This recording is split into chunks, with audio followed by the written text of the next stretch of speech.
মদিনার পার্শ্ববর্তী একটি এলাকায় একজন মহিলা মৃত্যুবরণ করলে অপর এক মহিলা তাকে গোসল দিতে লাগলেন।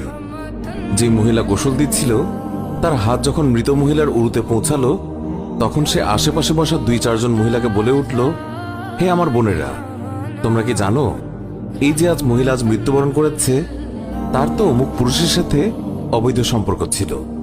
গোসল প্রদানকারী মহিলা যখনই এই কথা বলল, অমনি সাথে সাথে অলৌকিকভাবে তার হাত মৃত মহিলার উরুর সাথে আটকে গেল। পাশের মহিলারা ওই মহিলার হাত ছুটানোর জন্য অনেক টানাটানি করল, কিন্তু কিছুতেই ছুটাতে পারল না। বেশ জোরাজুরি করাতে হাতের সাথে উরুও চলে আসতে লাগলো।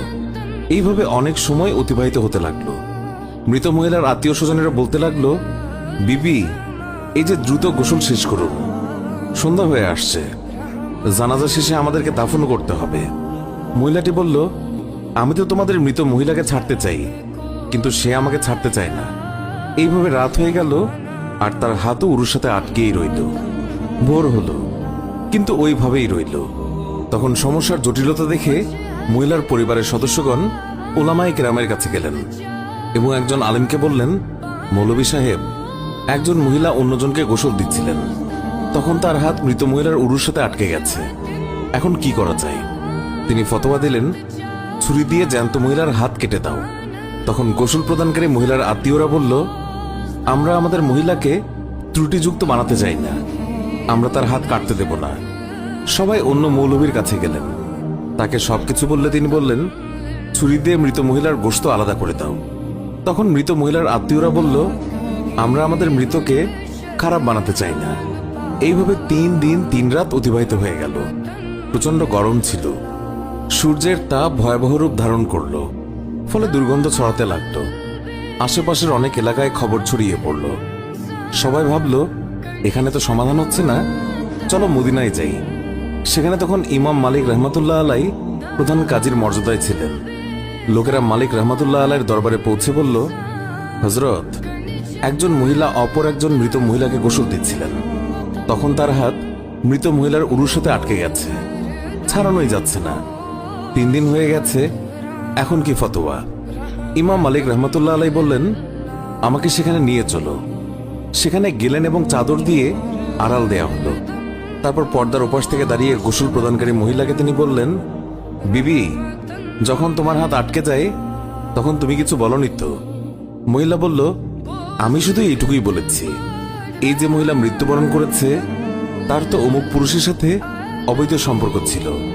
ইমাম মালিক রহমাতুল্লাহ আলাই বললেন, বিবি, তুমি যে এই অপবাদ দিয়েছ এর সপক্ষে নিজ চোখে দেখেছে এমন 4 জন সাক্ষী তোমার আছে কি? মহিলা বলল, না। তখন ইমাম মালিক বললেন, ওই মহিলা তোমার সামনে স্বীয় পাপের স্বীকারোক্তি দিয়েছে কি? মহিলা বলল, না। তখন বললেন, তবে তুমি কিসের ভিত্তিতে অপবাদ দিলে? মহিলা বলল, আমি তো এই জন্য বলে দিয়েছি যে মৃত মহিলা কলস উঠিয়ে অমুকের দরজার সামনে দিয়ে যাচ্ছিল।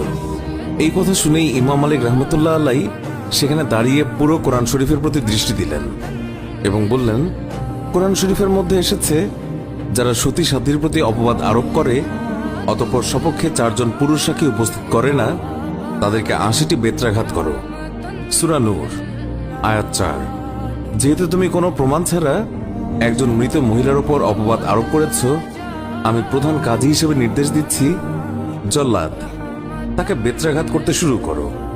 জল্লাদ তাকে প্রহার করতে শুরু করলো। তাকে বেত্রাঘাত করা হচ্ছিল। 70টি বেত্রাঘাত মারা হলেও হাত পূর্বের মতো আটকেই রইল। 75টি বেত্রাঘাতের পরেও পূর্বের মতোই রইল। 79টি বেত্রাঘাতের পরও হাত উরুর সাথে আটকেই রইল।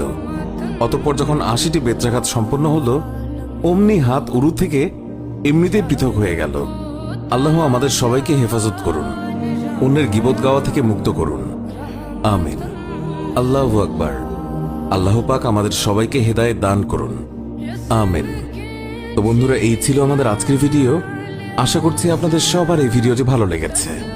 ভিডিওটি ভালো লাগলে লাইক, কমেন্ট এবং শেয়ার করুন।